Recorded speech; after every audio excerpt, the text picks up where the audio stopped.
सोलापुर विधान परिषद चुनाव को लेकर राजनीतिक माहौल गरमाया हुआ है। इसी बीच भाजपा विधायक सुभाष देशमुख ने महायुति की जीत को लेकर बड़ा दावा किया है। उन्होंने कहा कि महायुति के पक्ष में एक अदृश्य शक्ति काम कर रही है, जिसका असर चुनाव परिणामों में निश्चित रूप से दिखाई देगा। मीडिया से बातचीत करते हुए देशमुख ने कहा कि सोलापुर जिले के चारों विधायक महाविकास आघाड़ी की भूमिका के विरोध में हैं। ऐसे में चुनाव में महायुति की स्थिति मजबूत है। उन्होंने यह भी दावा किया कि स्थानीय स्वराज्य संस्थाओं के प्रतिनिधियों का अच्छा समर्थन महायुति को मिल रहा है। अदृश्य शक्ति के बारे में पूछे जाने पर देशमुख ने स्पष्ट किया कि यह कोई व्यक्ति नहीं बल्कि एक आदर्श शक्ति है। विकास कार्यों, जनता के विश्वास और महायुति की कार्यशैली के कारण यह शक्ति उनके साथ खड़ी है। उनके इस बयान के बाद सोलापुर के राजनीतिक गलियारों में नई चर्चाओं का दौर शुरू हो गया है। बापू, काल विधान परिषदेची निवडणूक लागलेली आहे। भाजपचे उमेदवार राजेंद्र राऊत यांनी तुमची भेट घेतलेली आहे। मला असं वाटतं की भारतीय जनता पक्ष महायुतीच्या वतीनं राजाभाऊ राऊत उभा राहिलेले आहेत। फॉर्म भरताना हे अचानकपणे रात्री मला 12:30 वाजता फोन आला, पण मी बाहेरगावला होतो। मी मनीषला, आमचे चिरंजीव मनीषला पाठवलं होतं। आपण लोकांनी पालकमंत्र्याला विचारले की सुभाष देशमुखची गैरहजेरी आहे म्हणून। मला असं वाटतं की मी गैरहजर राहत नाही, परंतु सकाळी फॉर्म भरताना रात्री 12-12:30 वाजता फोन बाहेरगावला होतो अचानकपणे, त्याच्यामुळे येऊ शकलो नाही। आणि काल परवा राजाभाऊ येऊन गेलेले आहेत। येऊ किंवा न येऊ, आमच्या सर्वांची जबाबदारी आहे की राजाभाऊला प्रचंड मताने निवडून आणायचे। आम्हा सर्वच लोकप्रतिनिधी असतील, आमचे कार्यकर्ते असतील, आमचे पालकमंत्री असतील, सर्व मिळून आम्ही काम करतो। बापूसाहेब, 1997 ला तुमच्या पाठीमागे अदृश्य शक्ती होती।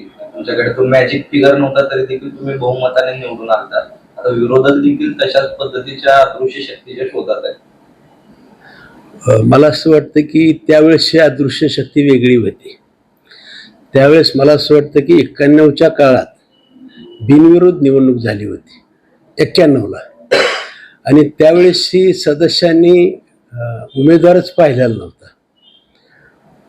आणि मग 98ला ज्यावेळेस निवडणूक लागली त्यावेळेस उमेदवार पाहण्यात आला, पहिल्यांदा उमेदवार पाहण्यात आला।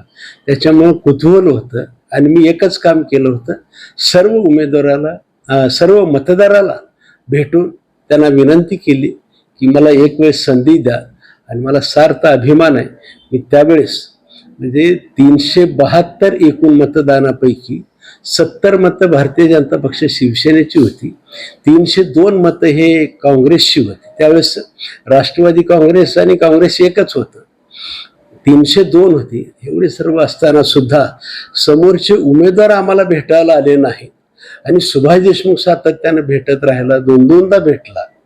आणि माझ्या वतीनं अनेक लोकांनी, हितचिंतकांनी सुद्धा त्यांची भेट घेतली मतदाराची। म्हणून मला असं वाटतं की मला त्यावेळेस 36 मताधिक्यानं माझा विजय झाला। मला ह्या सर्व मतदारांनी सोलापूर जिल्ह्यामध्ये काम करण्याची संधी दिलेली आहे।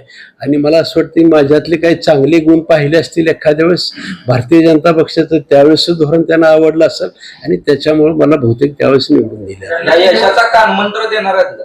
यशाचा कानमंत्र देणार आहेत का? मी कालच दिला, म्हणजे राजाभाऊ राऊत यांना सर्व काय कानात सांगायचे सांगितलेलं आहे। आणि यशासाठी ज्या काही गोष्टी करायला लागतात त्या सर्व बोललेलं आहे। आमच्या बाजूने नक्की करा। भारतीय जनता पक्ष महायुतीच्या बाजूने अदृश्य शक्ती नक्की काम करत, त्यातली प्रचिती तुमच्या मार्फतच ऐकायला मिळते। बाबा, आता चारही आमदार काहीतरी म्हणजे विरोधात आहेत असं कळतं, महाविकास आघाडीचे तुमच्या माध्यमातून कळतंय। ही अदृश्य शक्तीच आहे।